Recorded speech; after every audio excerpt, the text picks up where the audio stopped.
and Traodera was a world bleeding out. For 75 agonizing years, the kingdoms of Rhine and Jara had locked themselves in a death grip, a cycle of hatred that had swallowed nearly 30 million souls. The land was no longer sullen stone, it was a graveyard. For those few who clawed their way back from the front lines, the war didn't end, it simply moved inside them. They returned as hollow shells, haunted by the screaming ghosts of the fallen, until the silence of a self-inflicted end became the only mercy they could find. Bon was a fragment of a man. He had marched into the front lines and watched the light vanish from the eyes of every friend he had ever loved. His mind was a shattered mirror, reflecting only carnage in the scent of scorched ozone. Then came the collapse. In a chaotic blur of steel and screams, Bon had been cornered by a squad of Ja'a soldiers, their blades flashing in the dim light. He had screamed for backup, and his comrades had surged forward to save him, but the earth itself seemed to recoil from their violence. A thunderous roar shook the foundations of the world, and the ceiling of the cavern collapsed, sealing 56 men enemies in every way that mattered into a suffocating, jagged tomb. Dust choked the air, thick and tasting of copper. Tan, a commander of the Ja'a forces, threw his shoulder against the rubble, his voice a raw, desperate howl. "Help! Is anyone out there?" Tan screamed, his fist bloody against the granite. "Rhine. Joe. I don't care who you serve. Dig us out." Silence was his only answer. He collapsed back into the dirt, his chest heaving, his eyes meeting Bon's through the gloom. Bon sat against the far wall, clutching a broken bayonet he no longer had the strength to lift. "Stop it, Tan," Bon said, his voice flat. "The mountain took the entrance. There's a mile of rock between us and the sky. We can't just sit here." Tan spat, though the fire was leaving his eyes.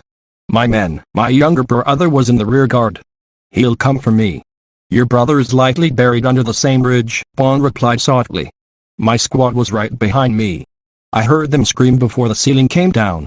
They aren't digging. They're gone." The silence that followed was heavier than the rocks above them. Slowly, the barriers of nationality and hatred dissolved, replaced by the crushing weight of the shared mortality. One by one, the men began to speak. They spoke of childhoods stolen by conscription and of mothers who wept until they went blind. "My mother didn't even recognize me the last time I went home," a young Ja'a soldier whispered from the shadows. "She kept asking when her son would be back from the fields." "At least she's alive," a Rhine sergeant countered, his voice cracking. "I burned a village 3 months ago. I didn't know it was mine until I saw the charred remains of the bakery where I grew up. The king sent me a medal for it." "I'm so sick of it," Tan whispered, his voice trembling with a sudden, violent grief. He looked at Bon, seeing not a soldier of Ryan, but another broken boy. The death, the hunger, the endless, pointless slaughter. "We're nothing but fuel for their fires."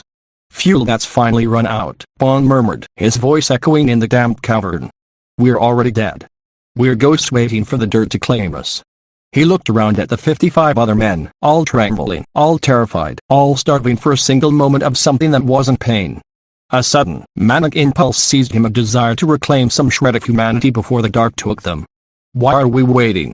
Bon asked, his voice growing louder, more desperate. "Why die as soldiers of a war we hate? Why let our last moments be defined by the uniforms we were forced to wear? What else is there?" Tan asked, reaching out a trembling hand. "Let us feel something. Anything," Bon pleaded. "Let us have each other now, while we still have breath. Not as enemies. As men. As living things that deserve warmth." A few men recoiled, expressions of disgust flickering across their faces, but the disgust was quickly drowned by a primal, agonizing loneliness. They were starving for connection, for the warmth of another living body to shield them from the encroaching cold. "I don't want to be alone when the air runs out," the young Ja'a soldier sobbed, crawling toward a Rhine private. "Please. Just hold me." The cave became a sanctuary of desperate flesh. It was not an act of lust, but a frantic rebellion against oblivion. Bon found himself entwined with Tan, their bodies colliding with a violence that slowly melted into a profound, aching tenderness.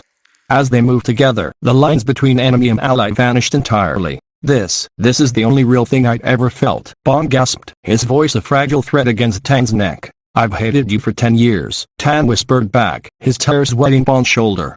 "I didn't even know your name. I just knew the color of your cloak. God, I'm sorry. I'm so sorry for all of it." "It doesn't matter now," Bon said, kissing him with a depth of passion that felt like a prayer. "There are no kings here. No borders. Just us.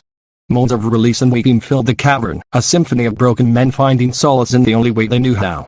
As the frenzy subsided, the men didn't pull away. They huddled together in one massive, breathing heap of limbs and warmth, sharing a connection more sacred than any treaty ever signed by their kings. Is it getting harder to breathe for you, too? Tan whispered, cradling Bond's head against his chest. Yes, Bond breathed, closing his eyes. But for the first time in my life, I'm not afraid of the Ark. If there is something after this, Tan, I want peace. Just eternal, silent peace. We'll find it together, Tan promised. He didn't have to wait long. A final, catastrophic groan echoed through the earth. The ceiling buckled.